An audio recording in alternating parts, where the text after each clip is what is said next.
Welcome to another episode of Real Life Renovation, where I always keep it real with you as I teach myself how to DIY and renovate my home. On today's episode, I'm going to teach you how I do these floating shelves, but built them from scratch, very inexpensive, very easy to do. You can do it under a day and it will really transform your space. So without further ado, let's get started.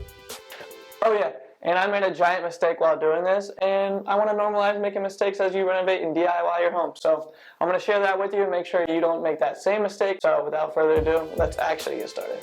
First thing we're going to want to do is take out a measuring tape and figure out exactly where we want it. I want to keep it the same width as the toilet, so that's 19 inches, right about here. Now that we have our measurement, we're going to go downstairs and we're going to cut the wood to fit for the shelves. Okay, so the first thing you always want to do when you buy a new piece of wood is you want to cut off the factory edge. You would think it's straight, but most of the time it's actually not. If you enjoyed this video and you're interested in being part of a DIY community where I will always keep it real throughout my renovations and my projects, then I encourage you to hit the subscribe button, and I look forward to getting to know you. Now we're going to measure out to 19 inches.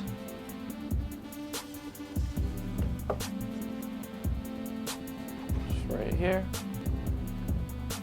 In this video, I'm using my Ryobi miter saw, but you can honestly get away with buying a $10 saw, or even having Home Depot or Lowe's or any store cut the wood for you. That's always an option and is really great for beginner DIYers.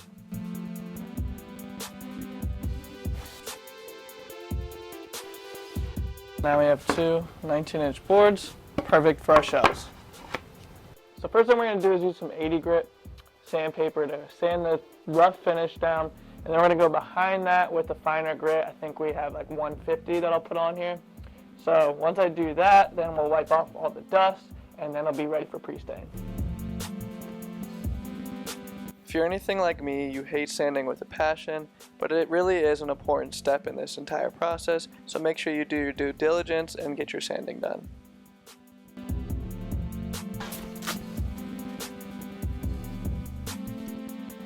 After using the 80 grit to really knock off the imperfections, I went over it with 150 grit sandpaper to really give it that smooth finish you're looking for. Then I grabbed a blue shop towel and make sure I got rid of all the dust and prep for staining.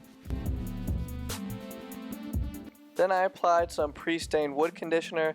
This really makes sure that your stain takes evenly and uniformly across your piece of wood. It's a really important step that you don't want to skip. One thing you do want to keep in mind is to make sure that if you're using a water-based stain, use a water-based pre-stain.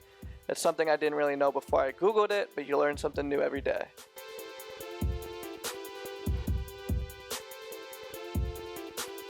Once your pre-stain dries for about 30 minutes, you can go behind it with your stain. I used this mid-wax stain that I was able to tint up to 200 colors, and my wife and I chose this nice light gray that still allowed the wood grain to pop through, but you can choose whichever one you want.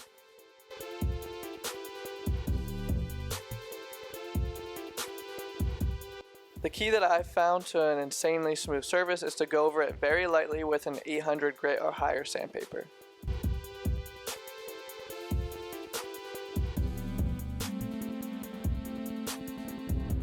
So now that you spent all this time creating this masterpiece, you want to make sure you're protecting it so it can live on for years to come. So I use this polyurethane. You can use whichever gloss finish you want, but I personally like the matte finish. It looks milky when you apply it, but I promise you it dries clear. Just make sure you're cleaning up those edges to make sure there's no drips or clumps. Okay, so I have my two shelves cut, stained, and polyurethane. So now I'm just going to dry fit them to make sure I like where they're placed. So I already used my laser level and then my normal level to make sure I have the correct placement that I like.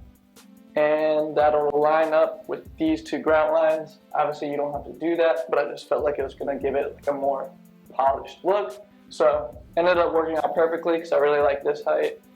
And then this will be where the second one lives. So now I'm going to show you how we're going to drill the holes and attach the hardware and ultimately attach to the wall as well.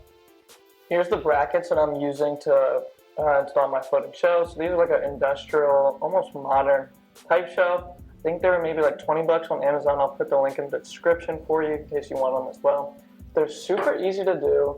It comes with this very simple instructions. It comes with all the screws, drywall, anchors in case you don't have studs. Everything that you need, it comes, and it's honestly a super affordable price.